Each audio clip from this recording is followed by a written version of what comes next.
Welcome to Injili Media. Germany से ताल्लुक रखने वाले एक यहूदी रब्बी ने, जिनका नाम राफाइल लेवी था, उन्होंने इस बात को तस्लीम किया कि यहूदी अपने सिनागॉग्स में यानी हैकल में सबत के रोज जब वो अपनी रेसिटेशन तौरात या नबियों के सहीफों में से तलावत करते हैं, रेसिटेशन करते हैं, पढ़ते हैं, तो वो अपने वीकली साइकिल ऑफ रेसिटेशन, जिसे वो हफ्तारा कहते हैं, उसमें से जब वो युसाया नबी के सहीफे पर पहुंचते हैं तो वो युसाया 52 चैप्टर के बाद 53 चैप्टर को स्किप करके 54 चैप्टर पर चले जाते हैं। अब ऐसा क्यों है? क्योंकि युसाया नबी का सहीफा 53 बाब खास तौर पर आने वाले मसीहा मसाया नजात दहिंदा की तरफ इशारा करता है, और ये तमाम इशारे, ये नबूवत के तमाम नुकात जो युसाया 53 बाब में पाए जाते हैं, वो कैटेगोरिकली खुदावंद यीशु मसीह की तरफ ही इशारा करते हैं। लेकिन चूंकि यहूदियों ने खुदावंद यीशु मसीह को मसाया कबूल करने से इनकार किया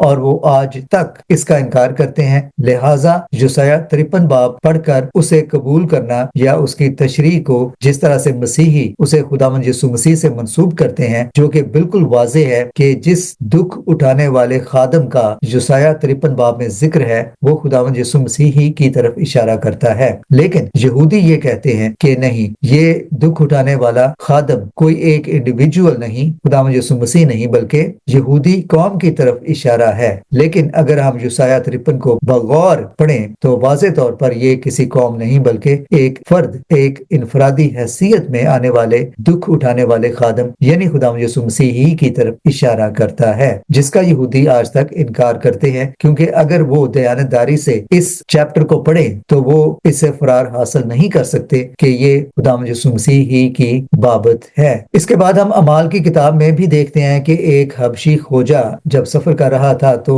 फिलिप का उसके साथ सामना होता है, तो वो भी यही चैप्टर पढ़ रहा था, युसाया नबी का ही सहीफा पढ़ रहा था, और उसको भी इसे समझने में दिक्कत आ रही थी, और फिलिप ने उसे इसके बारे बताया कि ये आने वाले मसीहा नजात दहिंदा खुदावंद यीशु मसीह के बारे ही है। और जैसे कि हम जानते हैं कि उसने मसीह को कबूल किया और फिर बपतिस्मा भी लिया। यहूदियों के लिए एक और जो बड़ी दिक्कत की बात है समझना या तस्लीम करना, वो ये है कि उनका कहना है या मानना है या अकीदा है कि आने वाला मसाया दूसरी हैकल की डिस्ट्रक्शन से पहले आना था। इस सूरत में भी हम देखते हैं कि दूसरी हैकल की डिस्ट्रक्शन, तबाही 70 एडी में होती है, और इसकी पेशगोई भी खुदावंद यीशु मसीह ने अपने शागिर्दों के सामने बयान कर दी थी। और इस पर भी यहूदी खुदावंद यीशु मसीह को मसाया तस्लीम नहीं करते, बल्कि वो ये कहते हैं कि हैकल की डिस्ट्रक्शन की तो बात है लेकिन इसके साथ मसाया के आने की बात नहीं है। लेकिन अगर आप 70 हफ्तों की पेशगोई नबूवत को बगौर मुतालिया करें तो भी ये 70 हफ्तों की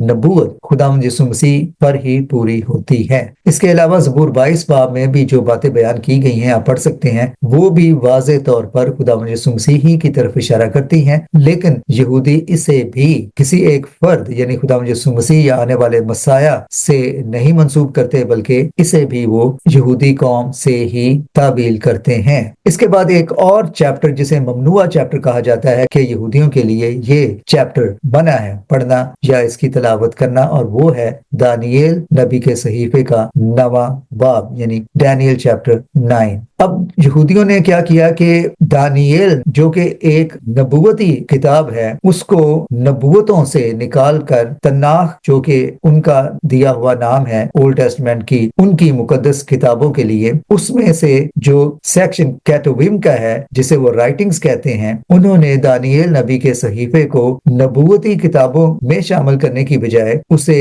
राइटिंग्स में शामिल कर रखा है। यानी कि वो इसे एक नबूवती किताब नहीं बल्कि बाइबल मुकद्दस की लिटरेचर की बुक्स में शामिल करते हैं। यहाँ मैं ये बात वाज़े करता चला जाऊं कि मोमिन हजरात यहाँ मेरे इन अल्फाज से ये ना समझें कि मैं कहीं ये कह रहा हूँ कि यहूदियों ने या मसीहियों ने बाइबल में तहरीफ की है। तहरीफ का मामला नहीं, यहाँ ये है कि यहूदी दानियल नबी के सहीफे को को नबूवती सहीफों में नहीं देखते बल्कि अहद कदीम के लिटरेचर की किताबों के सेक्शन में देखते हैं, और ये बाइबल मुकद्दस में और यहूदियों की मुकद्दस किताबों में शामिल है। हर दो सूरत में ये बाइबल मुकद्दस का हिस्सा है। तो यहूदी दानियल नबी की किताब को, जो कि एक नबूवती सहीफा है, ज़बूर, गज़ल अल गज़लात, रूत, आस्तर, अय्यूब और चंद दीगर सहीफों में जो कि लिटरेचर सेक्शन में शामिल किए जाते हैं, उसमें दानियल नबी के सहीफे को देखते हैं। और वो भी इसलिए ताकि दानियल 9 के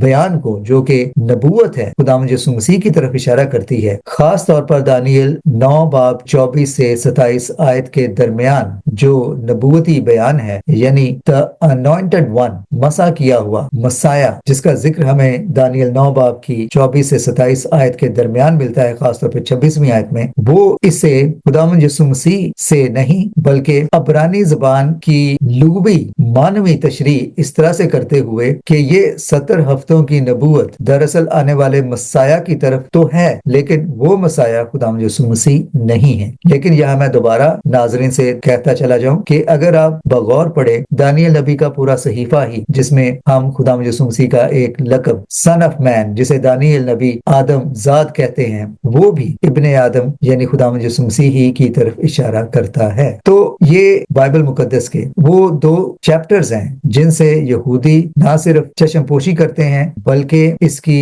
रीडिंग या फिर इसकी तशरीह इस तरह से करते हैं कि ये खुदावंद यीशु मसीह को उनका आने वाला मसाया ना बताए, बल्कि यशायाह 53 बाब को वो सफरिंग सर्वेंट अपनी बनी इसराइल की कौम को बयान करते हैं। दानियल 9 बाब को वो वाज़े तौर पर स्किप कर देते हैं, और अगर पढ़ते भी हैं तो इस तरह से तशरीह करते हैं कि वो आने वाले मसाया का जिक्र तो मानते हैं लेकिन उसको खुदावंद यीशु मसीह की सूरत में तस्लीम नहीं करते। यहूदियों में एक ग्रोह है जिसे मसायानिक जूस कहते हैं। मसायानिक जूस वो हैं जिन्होंने तौरात का, अहद कदीम के नबियों के सहीफों का जब मुतालिया किया तो उन्होंने उनमें आने वाले मसाया, मसीहा, नजात दहिंदा को खुदावंद यीशु मसीह के रूप में ही समझा और पहचाना। जिन्होंने दानियल 9 बाब, यशायाह 53 बाब को दयानतदारी से पढ़ा, उन्होंने खास तौर पर यशायाह 53 बाब को पूरी तरह से खुदावंद यीशु मसीह पर ही साबित होते हुए देखा। मसायानिक जूस वो यहूदी जो मसीह को कबूल कर चुके हैं, उनकी